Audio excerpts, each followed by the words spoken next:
Earning your degree online doesn't mean you have to go about it alone. At Capella University, we're here to support you when you're ready.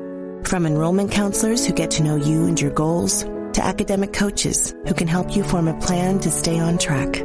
We care about your success and are dedicated to helping you pursue your goals. Going back to school is a big step, but having support at every step of your academic journey can make a big difference. Imagine your future differently at capella.edu. This episode is brought to you by Buffalo Trace Distillery.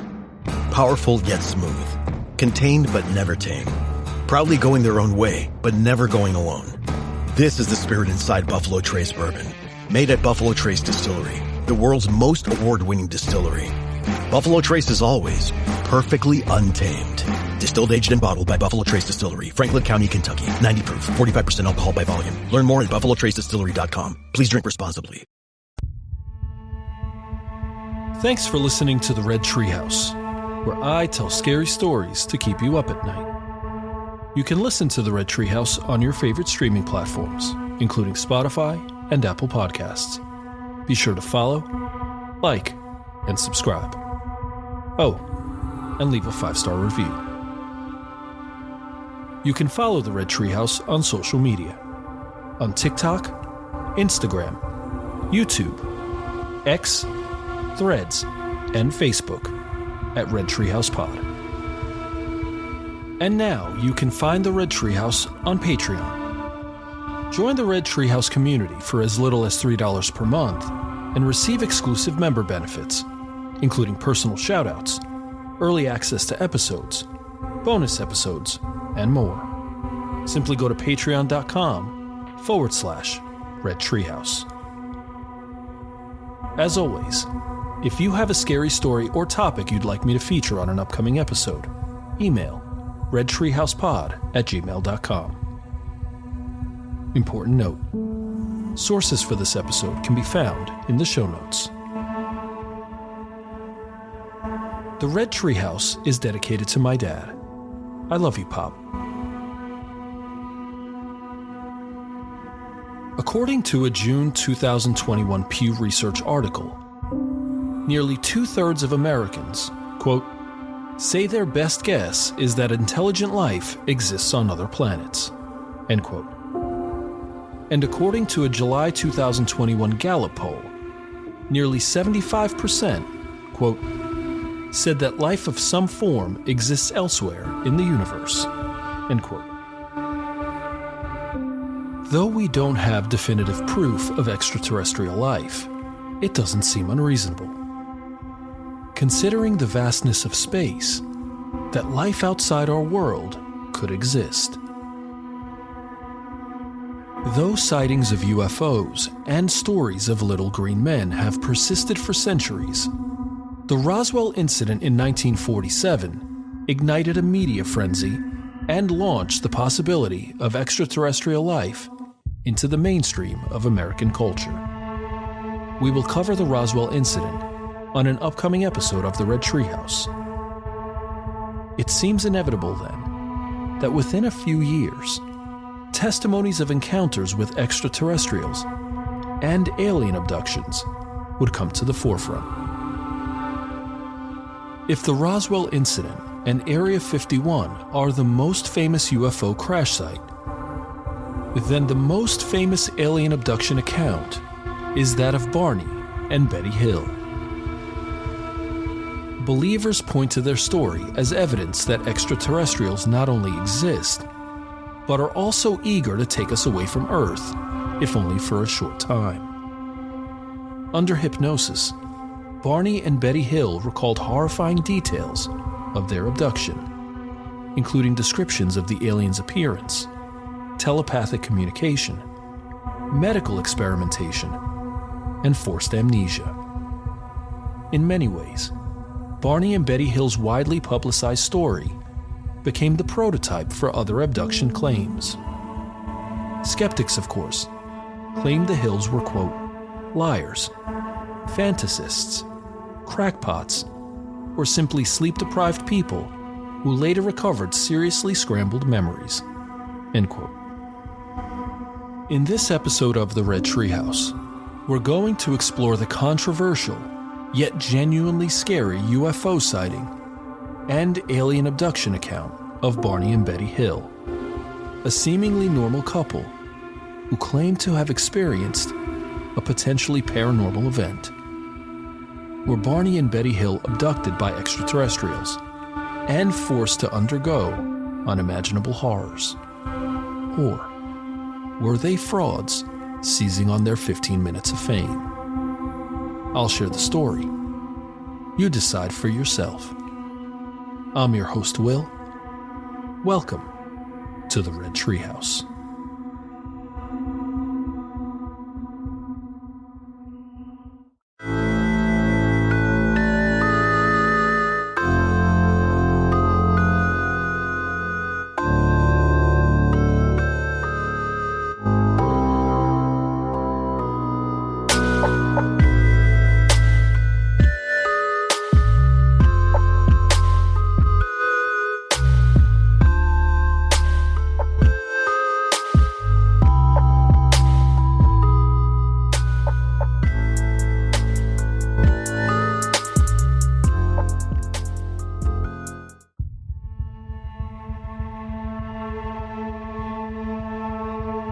On the night of September 19, 1961, 39-year-old Barney Hill and his wife, 42-year-old Betty, were driving back to Portsmouth, New Hampshire from a much-needed and well-earned vacation to Niagara Falls and Montreal, Quebec.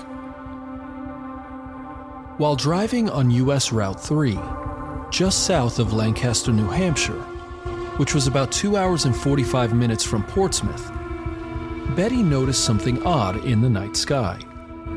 A, quote, bright point of light in the sky that moved from below the moon and the planet Jupiter, end quote.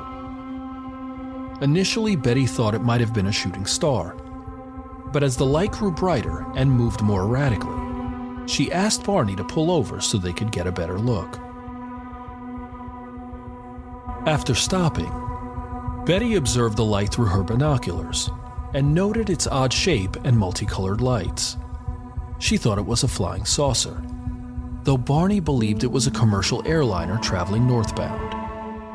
He quickly changed his mind after the object descended in his direction. He realized, quote, this object that was a plane was not a plane, end quote. As the Hills continued their drive towards Portsmouth, they noticed the object move closer towards their vehicle. And as the object moved closer, they noted an interesting detail. The craft was rotating and was silent. It simply didn't make a sound. As the couple neared Indian Head, approximately 2 hours from Portsmouth, the craft descended towards their vehicle, forcing Barney to stop in the middle of the road. There, silently, the craft hovered approximately 100 feet above their vehicle. Fixing the binoculars on the craft, Barney reported seeing several humanoid figures looking out at them from the front windows. Transfixed on the figures aboard the spacecraft, Barney heard a voice in his head tell him to, quote, stay where you are and keep looking, end quote. Then, in unison, all but one figure moved to a panel on the rear wall of the hallway encircling the front of the craft. Suddenly, red lights appeared on the side of the craft, and a long, narrow walkway came down from the bottom, moving closer and closer to the Hills' vehicle. One article stated, quote, he had a startling thought. We're about to be captured. Yelling hysterically, he ran back to the car and barreled down the road as Betty tracked the craft, craning her head outside the car window. Without explanation, loud rhythmic beeps sounded from the car's trunk. The couple felt instantly drowsy and lost consciousness. They came to around 2 hours later and 35 miles down the road, end quote. Eventually, the couple made it home just before dawn, hours later than the trip should have taken. Immediately, they felt as though something was off. They felt strange sensations and a presence looming over them. Betty demanded their luggage remain by the back door. Their watches stopped working. They were dirty. The ends of Barney's shoes were scraped off, as if he'd been walking among sharp objects. Once inside, Barney, quote, was compelled to examine his genitals in the bathroom, though he found nothing unusual, end quote. Barney and Betty both took long showers to try and decontaminate themselves from whatever it was that had taken them. After falling asleep, Betty awoke and noticed that she was a mess. Her dress was torn in various places. As the Hills struggled to make sense of what they'd experienced, and the more they tried to remember the details of their trip, the more difficult it became. They did their best to develop a chronology of events, but quickly realized their memories were missing. In fact, after they saw the red lights on the side of the craft, they'd completely forgotten what happened next. Within a few days, Betty began having strange and detailed dreams, which reportedly lasted for 5 nights, after which they never returned. In November 1961, nearly 2 months after their strange encounter, Betty began writing down the details of her dreams, which are both startling and scary. Betty reported encountering a roadblock while driving down the road, and when they stopped, they found their car surrounded by men. By then, she was in and out of consciousness, but she quickly realized the men were walking with her in the forest. Though Barney was behind her, she noticed that he was in a trance-like state. Betty described the men as being approximately, quote, 5 feet to 5 feet 4 inches tall, and wore matching blue uniforms, with caps like those worn by military cadets. They appeared nearly human, with black hair, dark eyes, prominent noses, and bluish lips. Their skin was a grayish color. She and Barney were taken to their car, where the leader suggested that they wait to watch the craft's departure. They did so, and then resumed their drive home. End quote. I mentioned earlier the drive from Lancaster to Portsmouth, New Hampshire was approximately 2 hours and 45 minutes. But what's fascinating about the Hills' story is it took nearly 7 hours to complete the trip. When asked about this, the Hills could not offer an explanation to account for the discrepancy. Ufologists call this missing time, and is a hallmark of abduction cases, where abductees lose time and are unable to recall events or details from within that time frame. It was recommended that the Hills undergo hypnosis to recover these memories, and eventually, the couple agreed. What these hypnosis sessions revealed established the framework for every other abduction story that followed. After some time, Barney and Betty Hill met with Dr. Benjamin Simon, quote, a psychiatrist and neurologist who specialized in hypnosis, a mainstream technique at the time, end quote. Barney and Betty Hill underwent weekly hypnosis sessions over the course of several months, during which Dr. Simon helped with making sense of the event. Here's the chronology they developed. The Hills noticed the craft while driving along a quiet, isolated road. After a short distance, the vessel descended and eventually landed on their car, rendering the Hills unconscious. The couple was walked up a long ramp onto the spacecraft by small gray humanoids. Something interesting. Barney recalled seeing 6 beings standing along the road, with 3 approaching the car just before being led up the ramp. Barney's recollection of the humanoid's appearance is like Betty's, though he described their eyes in startling detail, stating, quote, "They stared into his eyes with a terrifying, mesmerizing effect," end quote. He went on to describe this, stating, quote, "Oh, those eyes.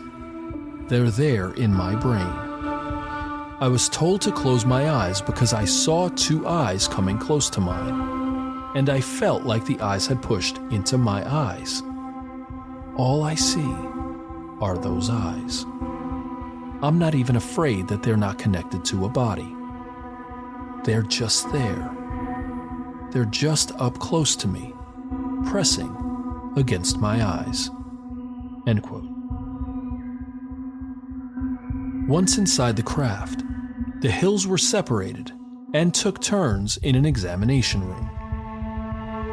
The room was described as, quote, "having curved walls and a large light hanging from the ceiling," end quote. Once in the room, the Hills were asked to climb onto a metal table, where the examination began. Both Barney and Betty had their clothing removed by the humanoids, who then took hair and nail samples and skin scrapings. The samples were placed on what appeared to be glass microscope slides. As if this weren't scary enough, large needles connected to long wires probed their bodies, their arms, legs, head, and spine.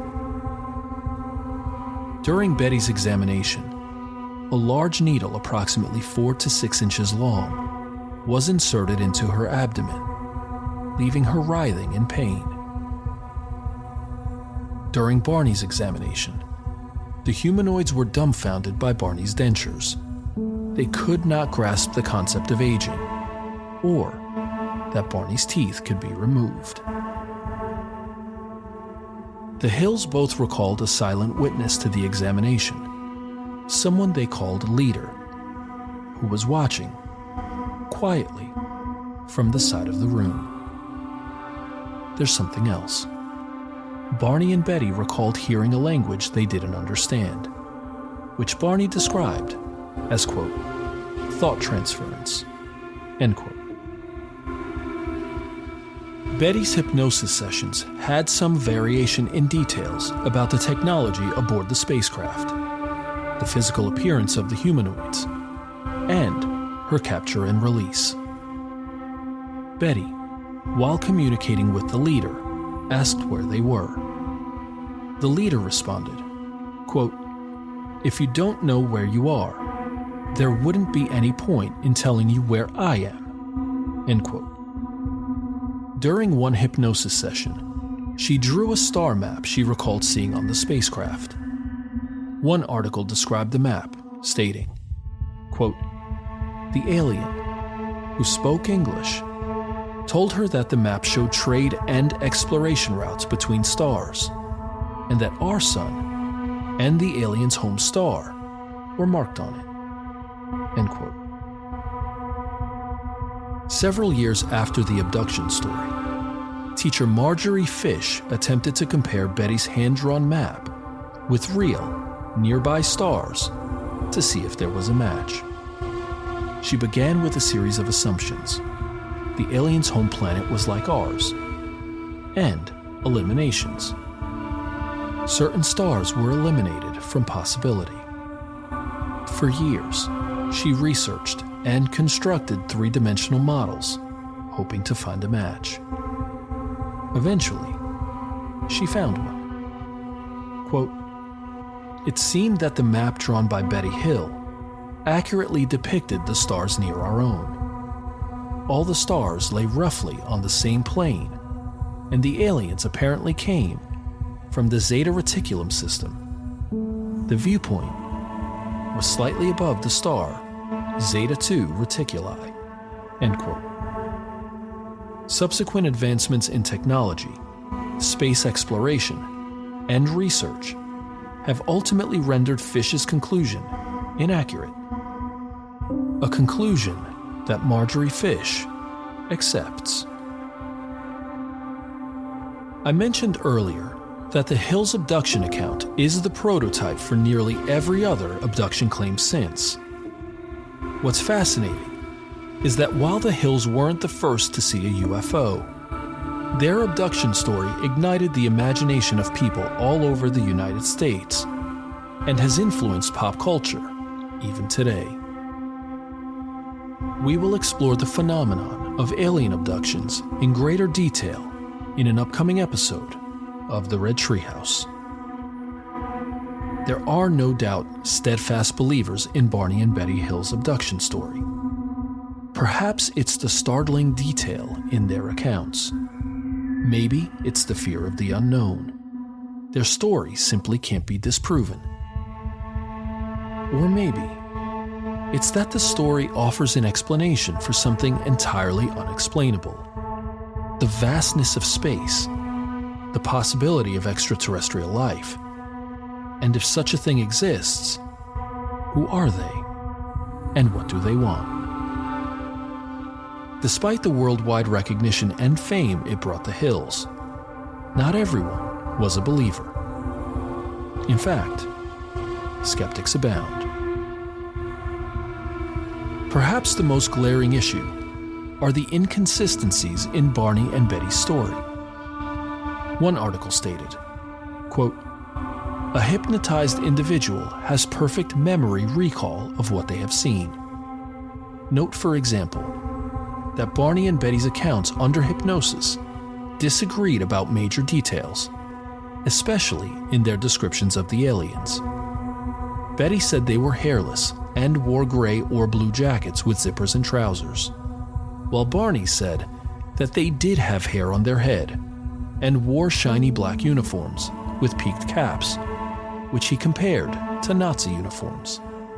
And it's interesting, too, that over the decades, Betty's story changed, dropping elements which later seemed silly, like her aliens' original bulbous noses." End quote. A resident of the area where the Hills claimed to have encountered the spacecraft and to have been abducted offered a vehement refutation of the events. Jim McDonald claimed the Hills did not encounter a UFO, instead arguing they, quote, "misperceived an aircraft warning beacon on Cannon Mountain as a UFO," end quote. He claimed the beacon appears and disappears at the exact time the Hills claim to have seen the UFO appear and disappear. Something else that's interesting. McDonald attributes the rest of the experience to sleep deprivation, stress, and possible sleep paralysis. In episode 3 of the Red Treehouse, we explored sleep paralysis and the possible connection to reported alien abductions. The similarities between the two are fascinating.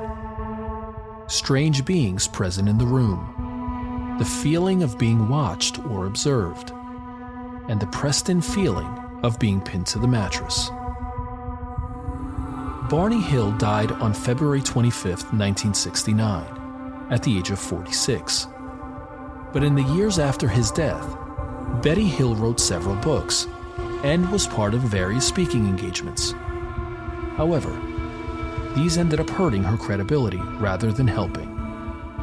UFO expert Robert Schaefer wrote, quote, "I was present at the National UFO Conference in New York City in 1980, at which Betty presented some of the UFO photos she had taken. She showed what must have been far more than 200 slides, mostly of blips, blurs, and blobs against a dark background. These were supposed to be UFOs coming in close, chasing her car, landing, etc.